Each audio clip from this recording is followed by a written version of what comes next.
Hermanos, ¿cómo están? Bien, bendecidos, gloria a Dios. Pues sean todos bienvenidos a nuestro servicio este 8 de septiembre, domingo 8 de septiembre de 2024. La iglesia de la comunidad de Summit les da la más cordial bienvenida a cada uno de ustedes. Dios les bendiga. Pues están listos para estudiar la palabra de Dios. Amén. Bueno, pues mis hermanos, vamos a continuar pues con nuestra serie, esta serie hermosa, esta serie preciosa que el Señor nos ha dado, el mensaje a las 7 iglesias. Y les pido, hermanos, que abran sus Biblias en el libro de Apocalipsis, como que es el libro que estamos estudiando, en el capítulo 3, por favor. Apocalipsis 3, versículo 7. ¿Sí? El día de hoy vamos a dar inicio a la siguiente iglesia, al siguiente mensaje, a la iglesia de Filadelfia. Y mis hermanos, esta es la sexta iglesia, ya casi estamos por terminar el estudio del mensaje a estas iglesias.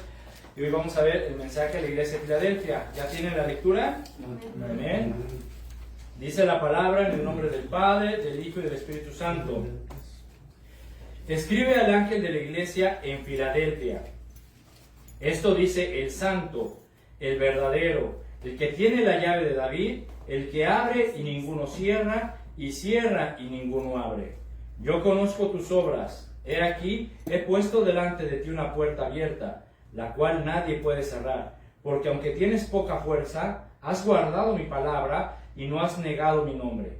He aquí, yo entrego de la sinagoga de Satanás a los que se dicen ser judíos y no lo son, sino que mienten. He aquí, yo haré que vengan y se postren a tus pies y reconozcan que yo te he amado. Por cuanto has guardado la palabra de mi paciencia, yo también te guardaré de la hora de la prueba que ha de venir sobre el mundo entero, para probar a los que moran sobre la tierra. He aquí, yo vengo pronto. Retén lo que tienes, para que ninguno tome tu corona. Al que venciere, yo le haré columna en el templo de mi Dios, y nunca más saldrá de allí. Y escribiré sobre él el nombre de mi Dios, y el nombre de la ciudad de mi Dios, la nueva Jerusalén, la cual desciende del cielo de mi Dios, y de mi nombre, y mi nombre nuevo.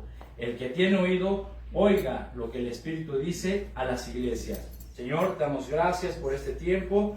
Padre, te pedimos que tu Espíritu Santo, Señor, nos guíe, nos ayude, que nos dé gracias, Señor, para desarrollar el mensaje, que seas tú, Señor, hablando a tu pueblo, hablando a tu iglesia, y que tu Espíritu Santo, Señor, nos dé entendimiento, nos redarguye y nos instruya, para que nos ayude a comprender esta palabra, Señor, que tú nos das el día de hoy. Te lo pedimos con todo nuestro corazón, en el nombre de Jesús. Amén.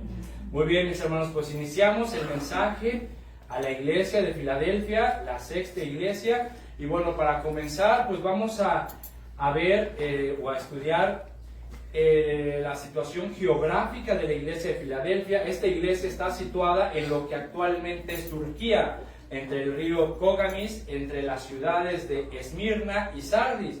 Y Filadelfia, mis hermanos, fue establecida, es una ciudad que se estableció, digamos, mucho más tarde que otras iglesias o que otras ciudades de Asia Menor. Entonces, por lo que podemos decir que cuando se escribió el libro del Apocalipsis, ¿verdad? Cuando Juan escribió este libro, la ciudad de Filadelfia era relativamente joven, no tenía muchos años a comparación de otras ciudades. Y la palabra Filadelfia, mis hermanos, significa amor fraternal. Eso significa Filadelfia, amor fraternal. Y su nombre se le otorgó en honor al rey Átalo II, que se dice que por mostrar una gran lealtad y fidelidad a su hermano mayor, el rey Euneme II, rey de Lidia, se le otorgó este nombre a la ciudad, Filadelfia. La ciudad de Filadelfia, mis hermanos, estaba ubicada en un lugar donde experimentaban muchos temblores, muchos terremotos. De hecho, en el año 17 después de Cristo, un gran terremoto destruyó la ciudad. Sin embargo, el emperador Tiberio la reconstruyó, ¿sí? Se dice que el emperador Tiberio dio o proporcionó mucho dinero, una generosa ayuda para reconstruir la ciudad de Filadelfia, y por eso se le cambió el nombre por Neocesaria, que significa la nueva ciudad del César. Entonces, a Filadelfia le cambiaron el nombre a Neocesaria, y más tarde, bajo el imperio, o bajo el gobierno más bien, de Vespasiano, otro emperador romano, también se le volvió a cambiar el nombre por Flavia, porque el emperador Vespasiano se apellidaba Flavio, porque el apellido de su mamá era Flavia, y en honor a esto se le cambió el nombre nuevamente. Actualmente, ¿sí?, esta ciudad es conocida por Ala-Shehir, que significa la ciudad de Dios en el idioma turco, porque todavía existe esta ciudad, actualmente existe esta ciudad, y a pesar de que Filadelfia es una ciudad relativamente joven, se dice que creció rápidamente en poder, en fama, ¿verdad? Y pudo conservar su importancia por mucho tiempo porque se convirtió en una de las ciudades importantes, en un centro comercial rico, próspero, y por eso mantuvo una gran fama y una gran proyección en toda esa área. Se dice que hasta el día de hoy, o que actualmente, ¿verdad?, cuando las personas van a esta ciudad o visitan esta ciudad, aún pueden ver o presenciar, ¿verdad?, ruinas, paredes, cimientos de iglesias o templos que se construyeron en los tiempos antiguos. Entonces, esta ciudad de Filadelfia aún existe. Y fue aquí, mis hermanos, en esta ciudad donde se estableció una iglesia cristiana. La iglesia cristiana de Filadelfia, a la que Jesús envía este mensaje. Y conforme vayamos estudiando esta carta, mis hermanos, nos daremos cuenta que los miembros de la iglesia de Filadelfia, es decir, nuestros hermanos cristianos, sin duda tuvieron que enfrentar también las mismas presiones, las mismas dificultades, las mismas pruebas que otros cristianos de las iglesias o de las otras iglesias o de las otras ciudades de Asia Menor. Sin embargo, como lo vamos a ver poco a poco, la naturaleza del mensaje de Jesucristo a la iglesia de Filadelfia no incluye ningún reproche y no incluye ninguna amonestación. Si tú te diste cuenta ahorita que leímos los versículos o el pasaje, en ningún momento el Señor Jesús le dice como a otras iglesias: tengo contra ti esto, y te mando a que te arrepientas. Aquí no lo dice, ¿sí? Filadelfia y Esmirna, mis hermanos, ¿sí?, son las dos iglesias, las únicas dos de 7 iglesias a las que el Señor no les reprocha y no los manda al arrepentimiento, no les pide que se arrepientan. Sin embargo, mis hermanos, algo sí nos deja ver el Señor Jesucristo. En el mensaje a Filadelfia y a Esmirna, que vemos que no les reprocha nada ni los manda al arrepentimiento, vemos que Jesucristo sí los exhorta, sí los anima, porque vemos aquí que Jesucristo les brinda a la iglesia de Filadelfia y a la iglesia de Esmirna palabras de ánimo, ¿sí? Los ayuda, les da hermosas promesas, les dice que retengan lo que les ha dado, que se mantengan firmes, velando, para que nadie les quite sus recompensas, sus coronas, etc. Entonces vemos que Jesús a la iglesia de Filadelfia y a la iglesia de Esmirna no les reprocha ni los manda al arrepentimiento, pero sí los anima, sí los exhorta a estar firmes, a seguir adelante, a guardar y a retener lo que Jesucristo les ha dado. ¿Qué nos deja ver esto, mis hermanos? ¿O qué podemos entender de esto? Que a pesar de que hay iglesias, ¿verdad?, que se esfuerzan por vivir en los caminos de santidad, no hay iglesias perfectas, ¿sí? No hay una iglesia perfecta. En el mundo no existe, ¿sí?, la iglesia perfecta, mis hermanos. ¿Sí? ¿Por qué? Porque aquí lo estamos viendo. Jesús siempre va a exhortar, siempre va a animar, siempre te va a recomendar a que te cuides, a que te guardes, a que veles y ores para que no caigas en tentación, a que guardes y cuides lo que Él te ha dado, el Espíritu Santo, que no lo contriste, que no le causes dolor, etcétera, etcétera, etcétera. ¿Sí? Y eso no lo dice porque no hay una iglesia perfecta. ¿Y por qué no hay una iglesia perfecta? ¿Por qué no hay una iglesia perfecta? Porque las iglesias, mis hermanos, están conformadas por personas imperfectas. ¿Sí? Todos nosotros somos imperfectos. No hay uno perfecto. ¿Hay alguno aquí que diga, yo soy perfecto?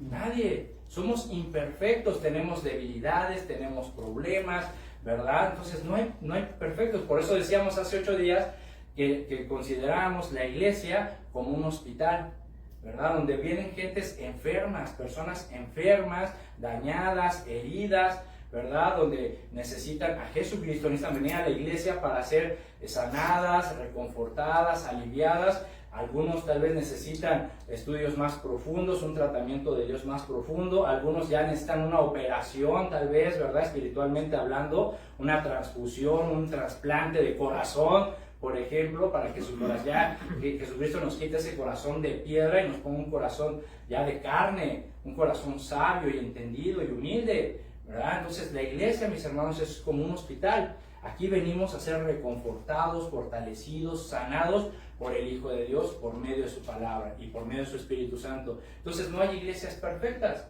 ¿sí? Tenemos que entender eso. Lo que sí hay son iglesias comprometidas.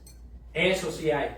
Iglesias comprometidas, pastores y líderes comprometidos con Dios en llevar un mensaje, una sana doctrina, en no permitir y tolerar cosas del mundo dentro de la iglesia. Hay iglesias donde los cristianos o los congregantes o los hermanos están comprometidos con Dios en guardar la santidad, en obedecer, en adorar y alabar a Dios en todo momento, en orar sin cesar. Eso sí hay, eso sí hay. Iglesias, líderes y cristianos comprometidos con Dios, pero no hay iglesias perfectas, ¿sí? Porque siempre estamos propensos a equivocarnos, a pecar, a ser imprudentes, y necesitamos a Dios para que nos limpie de todas esas cosas, ¿verdad? Hay hermanos, hay iglesias que están comprometidos con Dios, que reconocen sus faltas, que reconocen sus pecados, que reconocen sus imprudencias, y vienen a la iglesia y van a la presencia de Dios reconociendo sus pecados, sus faltas, y le piden a Dios que los limpie de todo pecado. Eso sí hay, mis hermanos, y eso es lo que tenemos que hacer. Una iglesia comprometida, no perfecta. Cristianos comprometidos con Dios a seguir los caminos de santidad. Amén. Ahora, vemos pues también, mis hermanos, que el mensaje de Jesucristo comienza a la iglesia de Filadelfia describiendo hacia sí mismo, ¿cómo dice? Dice, escribe al ángel, es decir, escribe al líder, al pastor, y a través del pastor también dile a la iglesia, a los hermanos en Filadelfia, esto dice el santo, el verdadero, ¿sí? El que tiene la llave de David, el que abre y ninguno cierra, y cierra y ninguno abre. Vean qué palabras, mis hermanos, tan profundas, tan interesantes, estos títulos que el Señor, con el que el Señor se describe a sí mismo, el santo, el verdadero. Son títulos, mis hermanos, en las que el Señor Jesucristo nos describe la esencia misma de Él en su propio ser. ¿Se me explicó? Si tú te das cuenta, así como dato nada más, digamos dato curioso, si tú te das cuenta, en las otras iglesias o en los otros mensajes, en el remitente de las cartas, Jesús utiliza símbolos para describirse a sí mismo. Y estos símbolos son tomados de la visión que Juan tuvo en el capítulo 1, si no, al rato, con tiempo, lee el capítulo 1 de Apocalipsis para que veas la visión de Juan y después compara los remitentes de las demás iglesias antes de esta. Y te vas a dar cuenta que los títulos, ¿verdad?, o los símbolos que utiliza Jesús son los que vio Juan en la visión del capítulo 1. Pero aquí Jesús utiliza unos títulos totalmente diferentes. Dice, el santo, el verdadero. Y vamos a ver, mis hermanos, qué es lo que nos quiere decir el Señor Jesucristo a través de estos títulos, porque Él describe su esencia, la esencia misma de Jesús en su propio ser. Y dice en primer lugar, diles que el santo, ¿sí? Esta palabra santo viene del griego hagios y del hebreo kadosh. Entonces, cuando tú lees en la Biblia, en el Nuevo Testamento, que fue escrito en griego, y ves la palabra santo, es la palabra griega hagios. Y cuando tú lees en el Antiguo Testamento, la palabra santo es la palabra kadosh, que significan exactamente lo mismo. Significan especial, diferente y apartado, ¿sí? Entonces, vean lo que Jesús nos está diciendo. Diles que el especial, que yo soy apartado, que yo soy diferente, dice esto, ¿sí? Y en la Biblia, mis hermanos, encontramos varios versículos en los que se describe o se le da el reconocimiento a Jesús de que Él es santo. Fíjense, por ejemplo, en Lucas, si gustas acompañarme a Lucas, capítulo 4, en el versículo 34, ahí vamos a ver cómo a Jesús se le reconoce, mis hermanos, como el santo de Dios, ¿sí? Solo que este reconocimiento, fíjate qué curioso, este reconocimiento del santo de Dios no fue hecho por ningún hombre. Es decir, ni un sacerdote, ni un escriba, ni un fariseo, que eran los estudiosos, los conocedores de la ley, ¿sí? Los que estudiaban las profecías, los que eran los maestros de la ley, hicieron este reconocimiento. Tampoco ninguno de los discípulos, ni mucho menos alguno de los que estaban escuchando a Jesús. Fíjense quiénes hacen el reconocimiento. El reconocimiento fue hecho por los demonios. ¿Sí? Vean, Lucas 4, 34. ¿sí? Diciendo, dice, estaba en la sinagoga, vamos a ver desde el 33, fíjense, estaba en la sinagoga un hombre que tenía un espíritu de demonio inmundo, el cual exclamó a gran voz. Fíjense, en la sinagoga, mis hermanos. ¿Qué van a decir? ¿Cómo? ¿En la sinagoga hay personas endemoniadas? ¿En la iglesia? O sea, ¿cómo va a ser posible si están en la iglesia? O sea, para que nos demos cuenta cómo la iglesia es un hospital, donde vienen personas imperfectas, donde vienen personas enfermas, dañadas, heridas, que necesitan a Dios. En este caso, ahí se revela un hombre que tenía espíritu de demonio inmundo, el cual exclamó a gran voz diciendo: déjanos, ¿qué tienes con nosotros, Jesús Nazareno? ¿Has venido para destruirnos? Que dice: yo te conozco. ¿Quién eres? El Santo de Dios. ¿Sí? Entonces estamos viendo, mis hermanos, que aquí se le reconoce a Jesucristo como el Santo. Dice: yo te conozco, sé quién eres, Jesús Nazareno. Tú eres ese ser diferente, apartado por Dios para una misión, apartado para Dios y por Dios para una misión. Pues dice: vienes a castigarnos, o sea, déjanos. ¿Sí? Entonces vemos aquí que Jesús es reconocido como el Santo de Dios, ese ser especial, diferente y apartado. En Hebreos 7:26 vamos a ver otro ejemplo. ¿Sí? En Hebreos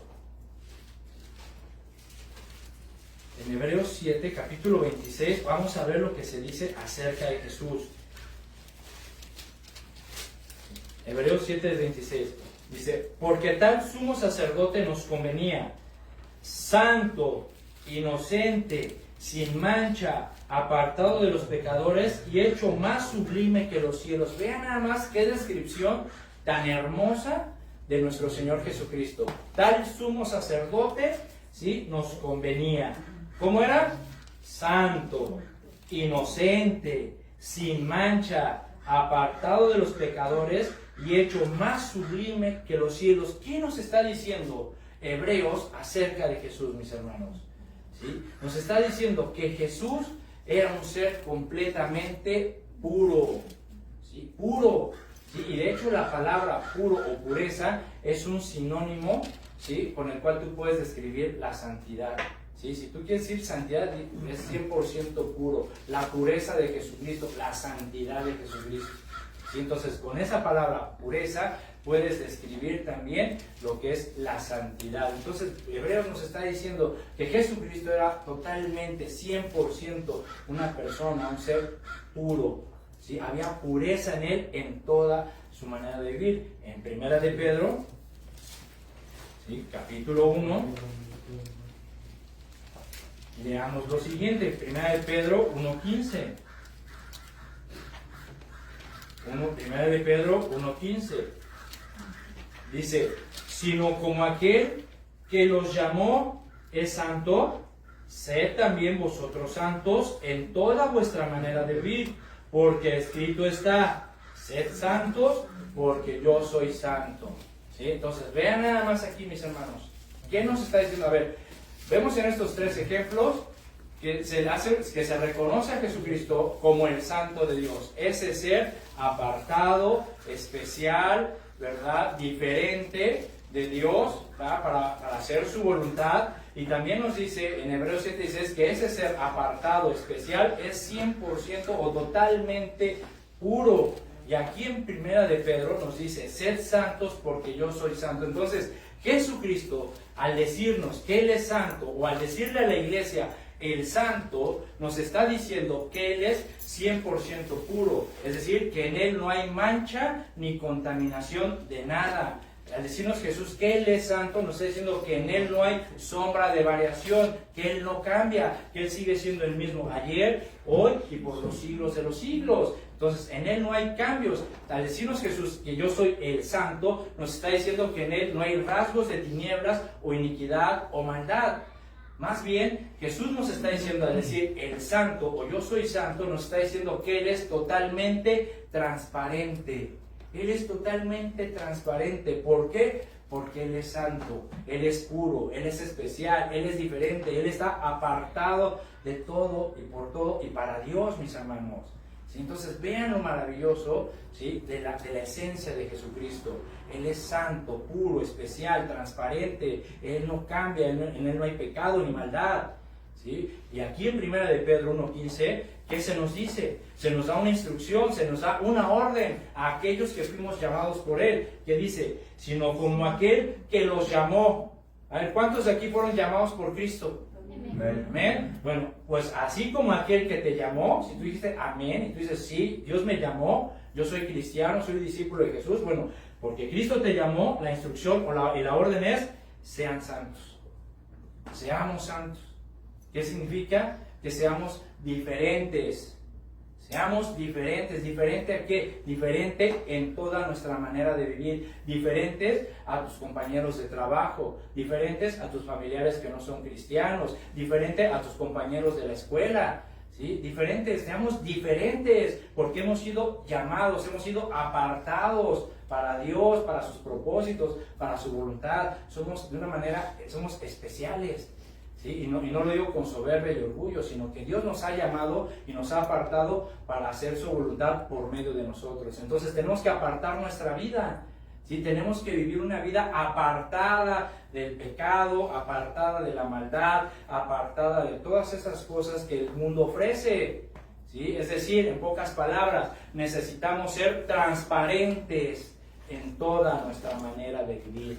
Transparencia, honestidad, integridad delante de Dios en toda nuestra manera de vivir. Es decir, mi hermano, mi hermana, ya no podemos llevar una doble vida, no puedes tener una doble moral, ¿verdad? Es decir, en ti no puede haber sombra de variación. Si has sido llamado por Dios y entiendes esto, que debes de ser santo, que eres una persona que Dios te llamó, que Dios te apartó, que eres especial y que tienes que ser diferente. Si tú entiendes esto, mi hermano, mi hermana, en ti ya no puede haber sombra de variación. Es decir, no puedes cambiar, no puedes tener una doble moral de que ahorita de 9 a 12 soy cristiano, soy hijo de Dios, ¿sí? Soy discípulo de Jesucristo, pero de 2 en adelante me dicen el gadareno. ¿Sí? O sea, no puede ser así. No puedes llevar una doble vida, una doble moral. ¿Sí? Si tú entiendes que has sido llamado por Cristo, tienes que ser santo como Él es santo, transparente. Tienes que ser honesto delante de Dios. Amén. Entonces, ahora continuamos y vemos en segundo lugar, que volviendo a Apocalipsis, vemos que en segundo lugar Jesús se presenta como el verdadero. Esta palabra está muy interesante, hermanos. El verdadero. Esta palabra verdadero viene del griego aletzinos, así como se oye, con D, aletzinos, y significa auténtico, genuino, legítimo. ¿Sí? A ver, ¿qué nos está diciendo Cristo con esta palabra? Decir, yo el verdadero, es decir, yo el genuino, el auténtico, el original, yo soy el auténtico, el legítimo y el original. Pero ¿qué implicación tiene esta palabra? O esto, que Jesús nos diga, o qué importancia tiene que Jesús nos diga, yo soy el auténtico, yo soy el legítimo, yo soy el original. Bueno, pues que fuera de Cristo, mi hermano, mi hermana, fuera de Cristo, todo aquel, hombre o mujer, ¿sí? Sin importar quién sea, de dónde sea, qué religión profese, cualquiera que se atreva o se denomine o se considere Mesías, un Salvador, un enviado de Dios especial o un ángel, ¿sí? Cualquiera que se denomine como un Mesías, sin importar quién sea, es una imitación, ¿sí? Es una falsificación, es una copia barata de Jesucristo, ¿sí? ¿Sí me explicó? Entonces, es eso, mis hermanos. Es, por ejemplo, como cuando tú vas a la tienda, ¿verdad? Bueno, en una tienda no, porque realmente se venden cosas originales, pero por ejemplo, cuando tú vas a un tianguis, a un mercado, a un swap meet o a los callejones, ¿verdad? Y de repente tú vas ahí y ves un puesto y ves una prenda o un artículo y dices, ay, mira, están vendiendo la ropa de esta marca, y la ves muy bien y muy bonita y la tocas, porque hay falsificaciones muy buenas, hay imitaciones que son realmente muy, muy buenas, ¿verdad? Pero siempre, por alguna cosa, sabes distinguir o te puedes dar cuenta de distinguir el original de una copia o de una falsificación, ¿no es verdad? De repente tú vas y dices, ay, mira qué bueno, qué bonito, y tiene esta etiqueta y todo eso, ¿verdad? Pero de repente te das cuenta o notas por alguna razón, ¿sí? En el material o en esto, en el otro, que ese artículo no es original, sino que es una imitación. Y a veces hay imitaciones que de veras son súper chafas, ¿verdad? Así que la ves a lo lejos y dices tú, no hombre, chafísimas. A mí me pasó hace tiempo, ¿verdad? Me compraron unos tenis, ¿verdad? Mi mamá me compró unos tenis y pues no teníamos mucho recurso en ese momento, y me compro unos tenis, y yo cuando los abro, los veo y pensé que eran unos tenis de marca Fila, ¿verdad? Y hasta me emocioné y dije, ay, mamá me compró unos Fila, ¿verdad? Y qué padre, qué padre. Y estaba yo bien contento, y de repente estaba un primo conmigo y me dice, a ver, me dice, no, dice Pila. Entonces era imitación, ¿verdad? Pero yo los vi tan bien hechos que pues dije, son unos Fila, pero bueno, ya después me sacaron del error y resulta que no, que era una imitación. Pero bueno, entonces así nos damos cuenta, mis hermanos, y es importante, mis hermanos, considerar esto, ¿sí? ¿Por qué? Porque sin duda nos encontramos en tiempos peligrosos. Son tiempos difíciles, en donde sin lugar a dudas, mis hermanos, no me dejarás mentir, el mundo está lleno de falsedad y de hipocresía, ¿sí? Y estamos viendo que hoy más que nunca se están levantando tantos falsos maestros, tantos falsos profetas que vienen a la gente con sus doctrinas de demonios, ¿verdad? Gente que se considera, porque en el mundo, alrededor del mundo hay gente que en verdad se proclaman como Jesucristo encarnados, ¿sí? Y andan ahí dando sus doctrinas de demonios, proclamándose enviados de Dios, Mesías, salvadores, y están engañando a tanta gente y lastimosa y penosamente aún a los escogidos, ¿sí? Aunque no nos debe de sorprender, porque Jesús nos dijo que esto pasaría, ¿sí? Que se levantarían falsos maestros, doctrinas de demonios que engañarían aún a los escogidos, y eso está pasando, mis hermanos. ¿Sí? Por eso tenemos que poner nuestra mirada en Jesucristo, en el original, en el auténtico, en el legítimo Mesías y Salvador, ¿sí? No andar ahí poniendo, ay, ¿por qué este habla bonito? Ay, ¿por qué este habla bien? Ay, porque mira, tiene una iglesota llena, pero hay que saber lo que está predicando, ¿sí? No nada más comernos todo porque se oye bonito, porque tiene una iglesia grande ya significa que es un pastor de sana doctrina, ¿sí? Hay tantos que se están levantando actualmente, mis hermanos, que se están proclamando enviados de Dios, ¿verdad? Profetas de Dios, y que están engañando a la gente con herejías, ¿sí? Entonces tenemos que poner los ojos en el auténtico, en el original, en el legítimo Salvador, el Hijo de Dios. Y gracias a Dios, mis hermanos, que nos ha dejado este libro, la palabra profética más segura, a la cual haríamos bien todos, y que toda la humanidad haría bien en estar atenta, en poner su atención, en inclinar su oído a estas palabras de este libro, a los consejos, a los mandamientos, a las exhortaciones, a las promesas que Dios nos ha dejado en este libro. ¿Para qué? Para que alumbre como antorcha en lugar oscuro, ¿sí? y esclarezca, y el lucero de la mañana salga en nuestros corazones. Primera de Pedro 1:19.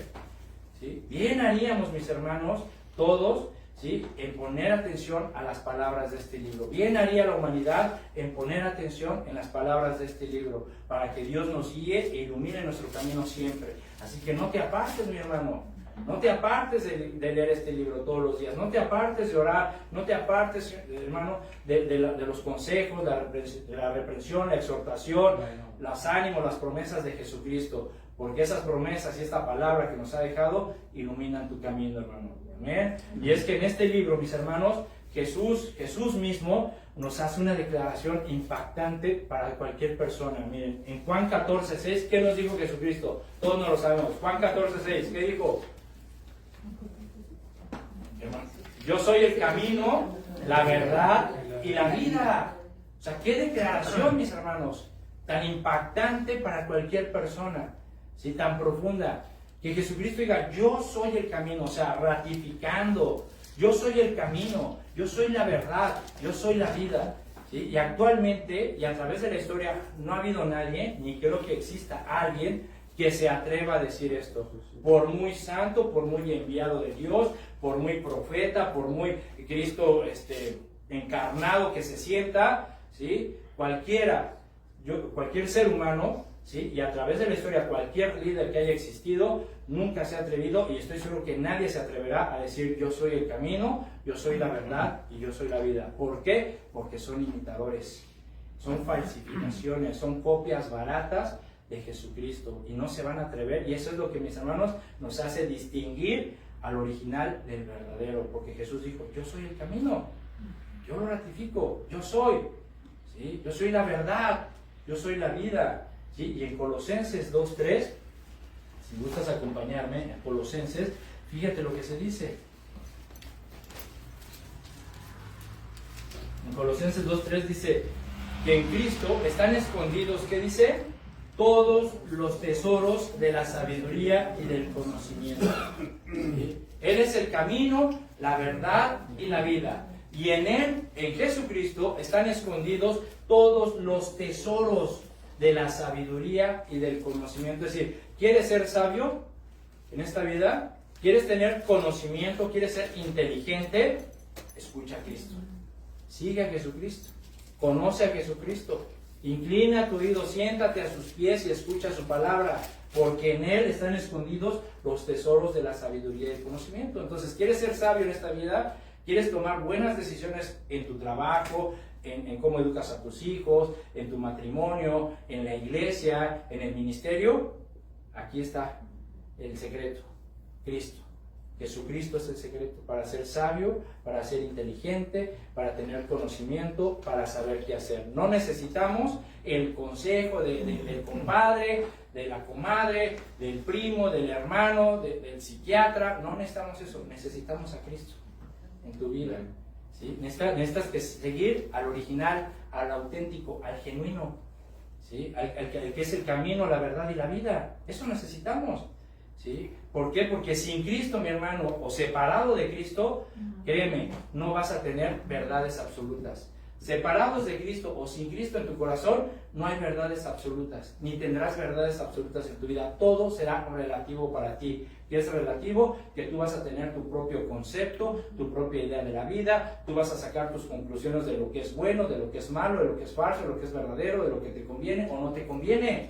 ¿Sí? O sea, es decir, tú vas a sacar tus propias decisiones de la vida, y lo que tal vez para uno es malo, para ti es bueno, y para lo que para ti es bueno, para mí es malo, y déjame porque para mí esto es bueno y para mí esto es malo, y yo vivo como quiera. ¿Por qué? Porque tienes un pensamiento relativo, que solamente te basas en lo que si para ti es bueno y te causa satisfacción y placer, es bueno, pero si te causa dolor o es algo que no te conviene, es malo.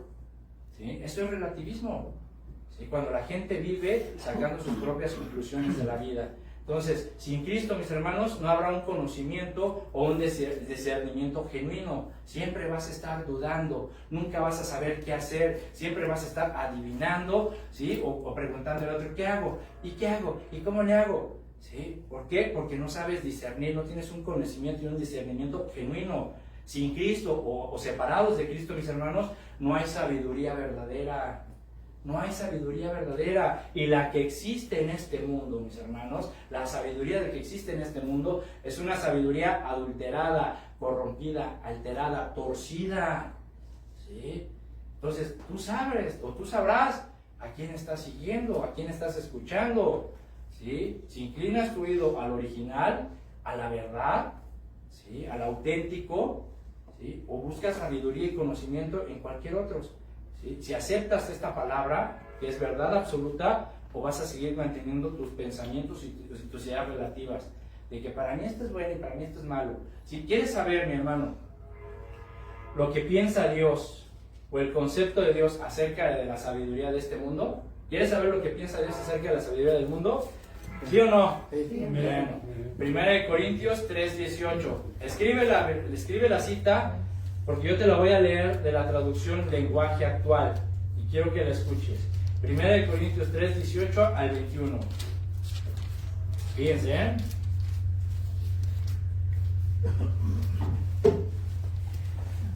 Dice la palabra. 1 Corintios 3:18 al 21. Dice, escuchen. Dice, no se engañen a ustedes mismos. Para empezar, no se engañen a ustedes mismos. Si alguno cree que es muy sabio y que sabe mucho de las cosas de este mundo, para ser sabio de verdad, debe comportarse como un ignorante. A ver, ¿sí? Si tú te crees muy sabio, muy inteligente, si tú crees que ya te la sabes de todas, y quieres que porque tienes una profesión y títulos y lo que sea, y doctorados, y te crees una eminencia en todas las cosas de este mundo y te crees muy sabio, dice Dios que para ser sabio de verdad debes de comportarte como un ignorante, es decir, con humildad. ¿Sí? Debes de tener una actitud de que realmente estás necesitado de aprender, de seguir conociendo y de saber que puedes aprender de cualquier otra persona. No por el hecho que tú ya hayas alcanzado una profesión o un doctorado, ya te creas como que tú no me vas a enseñar a mí. A mí no me vas a enseñar. ¿Sabes quién soy? Mira, yo tengo diplomados, doctorados y todo eso, y tú no me vas a enseñar a mí. No. Eso es lo que Dios dice, es todo lo contrario. Si quieres ser sabio, compórtate como un ignorante, como una persona que tiene deseos de aprender, de escuchar y de aprender de quien sea. ¿Sí? Continuamos, versículo 19. Porque para Dios, escucha, para Dios la sabiduría de este mundo es una tontería. Para Dios la sabiduría de este mundo, la sabiduría humana, dice, es una tontería. Como dice la Escritura, Dios hace que los sabios caigan en sus propias trampas. Y también dice el Señor, sabe nuestro Dios las tonterías que a los sabios se les ocurren. Por lo tanto, nadie se llene de orgullo por lo que hacen los simples seres humanos. Entonces, ¿cuál es el concepto de Dios acerca de la sabiduría humana o la sabiduría de este mundo? Que son tonterías. Son tonterías. ¿Sí? ¿Por qué? Porque los sabios, los entendidos, los que se sienten orgullosos, los que no mantienen una actitud humilde, ¿sí? Y que se creen mucho, mis hermanos, eligen y hacen puras tonterías, dice Dios, ¿sí? Y Dios los hace que caigan en sus propias trampas, y lo vemos ahorita, mis hermanos, ¿sí? Con tantas leyes que se están aprobando, que en primer lugar van en contra de Dios, y que en segundo lugar, mis hermanos, por ejemplo, las leyes que están aprobando en las escuelas, simplemente, donde ya los maestros ya les ataron las manos para poner autoridad en su salón de clases. ¿Sí? Por ejemplo, las leyes que están aprobando en contra de los padres, donde ya también a los padres se les están amarrando las manos para poder corregir y disciplinar a sus hijos. ¿Sí? Y al rato hasta es un delito que tú le digas a tu hijo que se porte bien o que lo quieras corregir. ¿Sí? Y hasta te puedes ir a la cárcel. ¿Quiénes legislaron esas leyes? Los sabios. ¿Y cómo son? Para Dios, tonterías. Tonterías, ¿por qué? Porque van en contra de Dios, en contra de lo que Dios ha establecido, porque nunca tomaron a Dios en cuenta para legislar y aprobar sus leyes. Y así vemos alrededor del mundo, lo del aborto, inclusión, etcétera. Todas esas leyes que se están aprobando y que estamos viendo alrededor del mundo, mis hermanos, para Dios son tonterías. Tonterías. Así dice, que no te llenes de orgullo por lo que hacen los simples seres humanos. Y para rematar el concepto de Dios acerca de la sabiduría de este mundo, en Santiago 3:15, ¿qué nos dice? Que la sabiduría que no viene de lo alto, o sea, ¿sí? La sabiduría que no viene de Dios, sino que es de este mundo, ¿cómo es? Terrenal, animal, ¿y qué? Diabólica. Para que veas. ¿Sí? Por eso, mis hermanos, cuando venimos a la Biblia, por eso cuando tú abres este libro hermoso que Dios nos ha dejado, ¿sí? Cuando tú vienes a la Biblia, te das cuenta que aquí vas a encontrar y te vas a enfrentar con verdades absolutas. ¿Sí? Aquí te vas a encontrar y te vas a topar con verdades absolutas. Por eso mucha gente no le gusta leer la Biblia. Por eso mucha gente no le gusta escuchar la palabra de Dios. ¿Por qué? Porque aquí Dios te habla, o aquí Dios nos habla de una manera clara, de una manera directa, de una manera tajante. ¿Sí? Aquí Dios realmente te dice la verdad de la condición de tu corazón y de tu vida. ¿Sí? Y al ser humano no le gusta que le digan la verdad. ¿Sí? Al ser humano no le gusta que le digan que están mal, que están equivocados, que tienen que corregirse. ¿Por qué? ¿Por qué? Por el orgullo. Porque tiene una mente relativa, un pensamiento relativo. Porque si tú vienes a la Biblia y a leer la Biblia o al escuchar la palabra de Dios, Dios te dice, a ver, deja de adulterar, deja de fornicar, deja de robar, deja de mentir, deja de chismear, deja de hacer deja de las contiendas, las iras, los celos, todo eso, déjalo. ¿Sí? Y tú al leer esto te ofende y te sientes mal y dices, ay no, pues es que ¿por qué? O sea, mis hermanos, aquí te vas a topar con la verdad absoluta. Y Dios va a sacar, ¿sí?, lo más profundo de tu corazón. Dios te va a mostrar realmente cómo está tu corazón. Por eso a mucha gente no le gusta escuchar la palabra de Dios. Se ofenden cuando les dices acerca de que se arrepientan de sus pecados. ¿Por qué? Porque simplemente no quieren escuchar al verdadero, al único, al original. Cierran sus oídos a la verdad absoluta y quieren seguir con su relativismo. Se quieren seguir sintiendo sabios en su propia sabiduría, ¿verdad? Y aquí vemos, mis hermanos, que la gente, y vemos también que la gente, a pesar de profesar una religión o de vivir una religión y de sentirse muy sabios y muy inteligentes, podemos ver que hay mucha gente, mis hermanos, que en verdad se encuentran desconcertadas en la vida, que se encuentran desorientadas, que se encuentran turbadas en su corazón, a pesar de ser sabios, de sentirse inteligentes, se encuentran así. ¿Por qué? Porque están buscando la verdad, porque están buscando el camino, porque están buscando la vida. Pero ¿por qué se encuentran desconcertados, turbados, tristes, a pesar de todo su conocimiento? ¿Por qué? Porque están buscando en lugares equivocados. Están buscando todo eso en el conocimiento humano, en la sabiduría humana, en los placeres de este mundo. Y por eso siguen turbados y siguen con sus problemas y siguen enfermos espiritualmente, apartados de Dios, en sus delitos y pecados. ¿Sí? ¿Por qué? Porque no buscan, ¿sí? Y porque todo eso que están buscando, mis hermanos, porque no quieren aceptar, no quieren oír que todo eso que están buscando y que necesitan en su vida, lo van a encontrar solamente en el único, en el original, en el genuino Hijo de Dios, Jesucristo. Amén. ¿Por qué? Porque Él es el camino, la verdad y la vida, mis hermanos. Entonces, pero ahí vemos a la gente que así sigue, y así vemos también muchos cristianos, Así hay muchos cristianos también, que simplemente toman de la Biblia lo que les conviene, y lo que no les conviene o no les gusta, simplemente lo hacen a un lado, y siguen viviendo en su relativismo.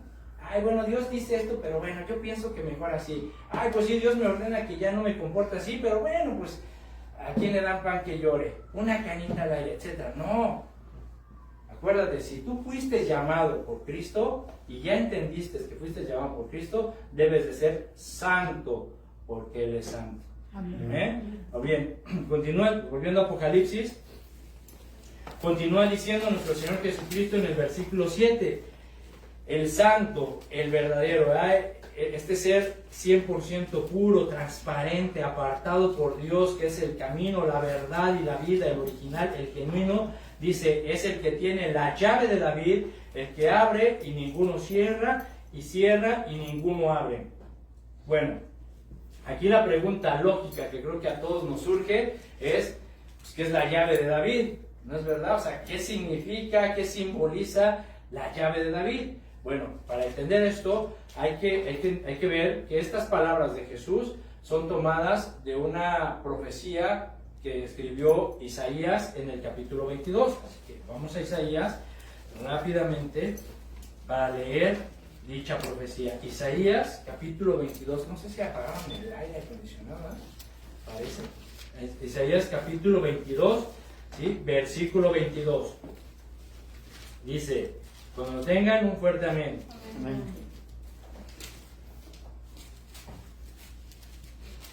Dice, y pondré la llave de la casa de David sobre su hombro, y abrirá y nadie cerrará, cerrará y nadie abrirá. Muy bien. ¿Sí? Ahora, para entender mejor esta profecía, ¿sí? y entender por qué Jesús utiliza esta referencia en la carta a la iglesia a Filadelfia, es importante tener un poquito de contexto. En los días del profeta Isaías gobernaba en Jerusalén el rey Ezequías, y el rey Ezequías tenía un funcionario llamado Sebna. Fíjense, en el versículo 15 del mismo capítulo vamos a leer acerca de este Sebna. Dice, Jehová de los ejércitos dice así, ve, entra a este tesorero, a Sebna, el mayordomo, y dile, ¿qué tienes tú aquí? ¿O a quién tienes aquí? Que labraste aquí sepulcro para ti, como el que en el lugar alto labra su sepultura, o el que esculpe para sí morada en una peña. He aquí Jehová te transportará en duro cautiverio, y de cierto te cubrirá el rostro. Te echará a rodar con ímpetu, como a bola por tierra extensa. Allá morirás, y allá estarán los carros de tu gloria, oh vergüenza de la casa de tu Señor. Y te arrojaré de tu lugar, y de tu puesto te empujaré. En aquel día llamaré a mi siervo Eliaquim, hijo de Hilcias.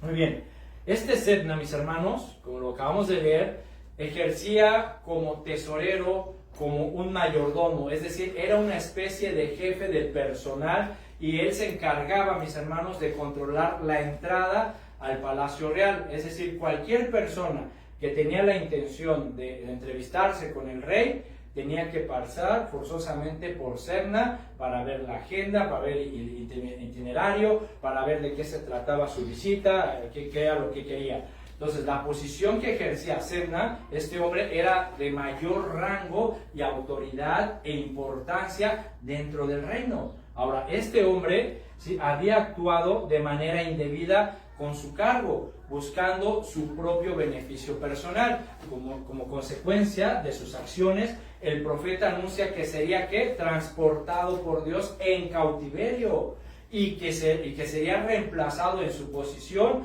por un hombre justo y honrado llamado Eliaquim. Ahora, ¿qué entendemos acerca de la actitud de Sebna? Nos damos cuenta que el pecado de Sebna había sido su autosuficiencia y la extremada importancia que se daba a sí mismo. Por ejemplo, dice que a él había esculpido una tumba o un sepulcro en un lugar alto. ¿Para qué una persona esculpiría, ¿sí?, un sepulcro en un lugar alto, en una montaña? ¿Para qué lo haría? Pues para que toda la gente que pasara por ahí a lo lejos viera, ah, mira, ahí está la tumba de Sebna, el tesorero del rey Ezequías, este hombre importante. ¿Sí me explico? Es decir, tenía la intención de perpetuar su nombre con orgullo, con soberbia. ¿Sí? Es como lo vemos ahorita, ¿eh?, con tantas personas que hacen tantas cosas por tratar de inmortalizar su nombre. ¿Sí? Entonces, Sebna, vemos que su pecado consistió fundamentalmente en aprovecharse de los beneficios de su cargo y promoverse para su propia persona. Cualquier semejanza con algún político es pura coincidencia, ¿verdad? Hasta por eso estamos hablando de los políticos, ¿verdad? De algunos de aquí y otros de nuestro país, ¿verdad? Políticos, gente, funcionarios que se aprovechan de sus puestos, en realidad se aprovechan de sus puestos para promoverse, para promover su propia persona, para sacar beneficios para ellos o para un sector, su partido, ¿verdad? Y eso hacen. Pero dice el Señor que tarde o temprano, ¿sí?, serán la vergüenza de su casa. Por eso vino este juicio de Dios sobre este Sebna, ¿sí?, por su comportamiento, por ese comportamiento apropiado, pecaminoso de alguien, mis hermanos, que se aprovecha de su puesto y intenta y defrauda y deshonra la casa real de David. Por eso es llamado vergüenza de la casa de tu Señor. Aquí tenemos que tener mucho cuidado, mis hermanos, ¿sí? Por eso tenemos que ser santos, por eso tenemos que cuidar nuestra relación con Cristo, por eso tenemos que seguir al original y auténtico, porque si tú te dices cristiano y sigues con tu vida, con tu manera de pensar, con tu relativismo, sacando tus propias conclusiones, tu propio discernimiento, tu propia sabiduría, y tú no entiendes y escuchas y aceptas las verdades absolutas de este libro, mis hermanos, tarde o temprano, ya sea en esta vida o en la próxima, porque todos nosotros, dice la Biblia, que cuando muramos estaremos o nos enfrentaremos nos presentaremos delante de Cristo para ser juzgados, ¿no es verdad? Entonces, tarde o temprano, ya sea en esta vida o en la otra, si tú no caminas en las sendas de la santidad, ¿verdad?, siendo una persona transparente, pura, apartada para Dios, tarde o temprano, mi hermano, puede ser que a muchos cristianos, o que se dicen cristianos, sean la vergüenza de la casa del Señor. ¿Sí? Así que tengamos mucho cuidado, porque esto le pasó a Sebna. Sebna era un funcionario de la casa real, pero por aprovecharse de su puesto y querer sacar cosas para sí y darse mucha importancia en su orgullo, en su ego, en su avaricia, fue vergüenza. ¿Sí? Tengamos mucho cuidado, porque en aquel día muchos dirán, Señor, Señor, y el Señor les dirá, nunca te conocí. Apártate de mí, hacedor de maldad, vergüenza de la casa de mi Señor. Eso es fuerte, eso es duro, ¿sí? Así que mis hermanos, sigamos al original y al auténtico. Entonces, a diferencia de Sebna, notamos que Eliaquim era un hombre totalmente diferente. Leamos acerca de Eliaquim, versículo 21. Y lo vestiré de tus vestiduras, y lo ceñiré de tu talabarte, y entregaré en sus manos tu potestad, y será padre al morador de Jerusalén y a la casa de Judá, y pondré la llave de la casa de David sobre su hombro, y abrirá y nadie cerrará, cerrará y nadie abrirá. Yo lo hincaré como clavo en lugar firme, y será por asiento de honra a la casa de su padre. Eliaquim era un hombre íntegro, responsable, que inspiraba confianza y respeto, mis hermanos. Era un hombre del que se dijo que sería asiento de honra para la casa de su padre, es decir, que Eliaquim sería una persona, un hombre que serviría con integridad, con fidelidad, con honestidad a la casa de David, sin buscar su propia honra. Por lo tanto, mis hermanos, las palabras que utiliza nuestro Señor Jesucristo en Filadelfia, a la iglesia de Filadelfia, ahora cobran más sentido, ¿no lo crees? ¿Por qué? Porque al aplicarlas para sí mismo, el Señor nos está diciendo que cuando estuvo en este mundo, ¿sí? Y lo hemos leído y sabemos que cuando Jesús caminó en este mundo, nunca buscó su propia gloria, sino buscó la gloria ¿de quién? De su Padre, del Padre celestial. Fíjate, en Juan 17, más para asegurarnos o cerciorarnos de esto. Juan 7, versículo 18. ¿Sí? Juan 7, 18. Bueno, 7, 17. Dice, el que quiera hacer la voluntad de Dios conocerá si la doctrina es de Dios o si yo hablo por mi propia cuenta. El que habla por su propia cuenta, es decir, buscando su honra, su gloria, o sea, su propia gloria busca. Pero el que busca la gloria del que le envió, este es verdadero, ¿saben? Este es genuino, auténtico, legítimo, y no hay en él injusticia, no hay maldad, no hay sombra de variación, es el mismo, ¿sí? En Juan, en el capítulo 6, versículo 38, dice lo siguiente, dice, porque he descendido del cielo no para hacer mi voluntad, sino la voluntad del que me envió, y esta es la voluntad del Padre, el que me envió, ¿ya? Que todo lo que me diere no pierda yo nada, sino que lo resucite en el día postrero. Entonces vemos que Jesús, cuando estuvo en este mundo, no buscó su propia honra, buscó la gloria y la honra del Padre. Por esto Cristo, con esta declaración que hace a la iglesia de Filadelfia, mis hermanos, nos está diciendo que Él es el único digno de toda autoridad y confianza.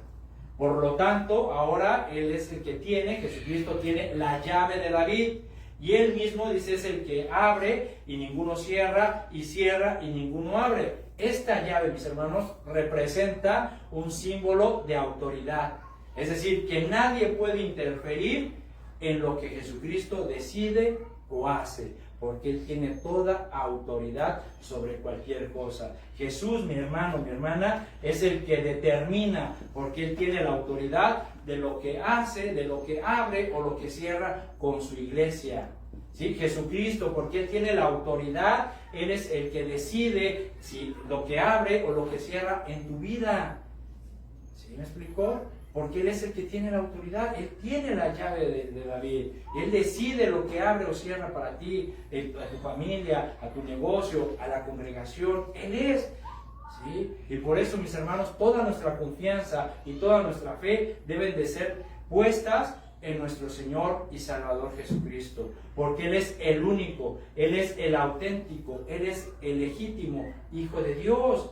Y aunque vemos, mis hermanos, que hay en este mundo tantas religiones, tantas falsas doctrinas, tantos falsos profetas que ofrecen la salvación, y aunque hay tanta ideología y tanto conocimiento y tanta sabiduría del mundo, y aunque se levanten falsos cristos, falsos profetas y digan que ellos son el Mesías, mi hermano, la Biblia nos dice en 1 Timoteo 2:5 que hay un solo Dios, ¿sí? Hay un solo Dios, uno solo. el auténtico, el original, un solo Dios. Y nos dice que hay un solo mediador entre Dios y los hombres. ¿Quién es? Jesucristo. ¿Sí? Hay un solo mediador. ¿Sí? Uno solo. ¿Qué significa mediador? Que solamente hay uno que nos puede reconciliar y llevarnos a la paz con Dios. ¿Sí? Y Él es Jesucristo. Hay un solo Dios y un solo mediador. No hay nadie más.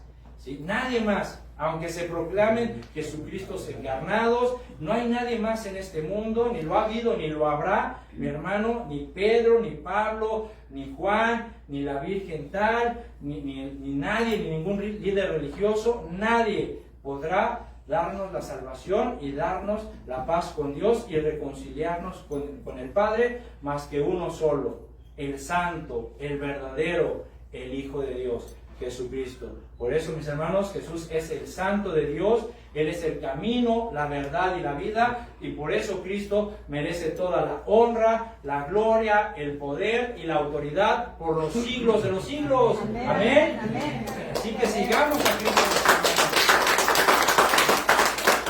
Gloria a Dios, sigamos a Cristo. No despegues tu mirada del auténtico, del original, del genuino Hijo de Dios, aunque se levanten tantas cosas alrededor de ti. Mantén tu mirada puesta en el autor y consumador de tu fe, de la fe, de nuestra fe, que es Cristo. Sigue, continúa, permite que el Espíritu Santo siga haciendo la obra que Él irá perfeccionando día con día hasta que estemos con Él en el reino. Amén. Amén. Oremos, hermanos. Señor, te damos gracias. Gracias por tu palabra, gracias por tu amor, Señor, de verdad. Gracias porque ahora nos has dejado más claro, Señor, que tú eres el Santo de Dios. Tú, solo tú, Jesucristo, Hijo de Dios, del Dios Altísimo, eres el Santo, el ser puro, escogido por Dios para traernos redención, para traernos paz, para traernos salvación, para traernos el perdón por nuestros pecados, pero también para traernos juicio a este mundo. Señor, tú eres el único, el verdadero, el genuino. Tú eres el camino, la verdad y la vida, Señor Jesucristo. Y te damos gracias, Padre, porque ahora nos has hecho entender que solo tú, Señor, tienes la autoridad para abrir y cerrar cualquier cosa en tu iglesia, cualquier cosa en nuestras vidas, cualquier cosa en nuestras familias, cualquier cosa en nuestros trabajos, Señor. Porque tú tienes la autoridad, Señor, tú tienes la confianza y la autoridad del Padre para hacer, Señor, todas las cosas, porque todas las cosas fueron creadas por ti y para ti, Señor Jesús. Y nosotros, Señor, nos rendimos delante de ti, Señor, con humildad, reconociendo que te necesitamos todos los días. Perdónanos, Padre, perdónanos si hemos sido negligentes, si hemos sido descuidados. Perdónanos si hay maldad en nuestro corazón, si hay pecado en nuestra vida, Señor. Límpianos, Señor, de nuestra maldad. Nos arrepentimos de verdad, genuinamente, Señor, porque reconocemos que hemos tal vez estado viviendo en nuestra forma de pensar, en nuestro relativismo, sacando nuestras propias conclusiones, sacando nuestras propias decisiones, viviendo en la sabiduría de este mundo que es animal, terrenal y diabólica, que es torcida, que está corrompida, Señor. Perdónanos, Padre, si hemos tomado malas decisiones basado en el mundo, Señor, y no en tu palabra. Amamos tu palabra, gracias por tu palabra, porque en ella encontramos el consuelo, la paz, la dirección, la exhortación, Señor, para llevar nuestras vidas en el camino de la santidad. Perdónanos y ayúdanos a ser mejores cada día, Señor. Gracias, Padre, de verdad, por tu Hijo Jesucristo, porque Él es el único que nos ha traído la paz contigo. Gracias, Jesús, por ser obediente, hacerte obediente, por no aferrarte, Señor, a tu reino, por venir a este mundo, tomar forma humana, Señor, y ser obediente al Padre hasta la muerte de cruz. Y gracias por tu sangre, porque con tu sangre y tu vida nos compraste. Y ahora nos has llamado para hacer tu voluntad por medio de nosotros. Señor, ayúdanos a ser pues santo como tú eres santo. Te lo pedimos con todo nuestro corazón, Señor, en el nombre de Jesús. Amén y amén. Dios les bendiga, hermanos.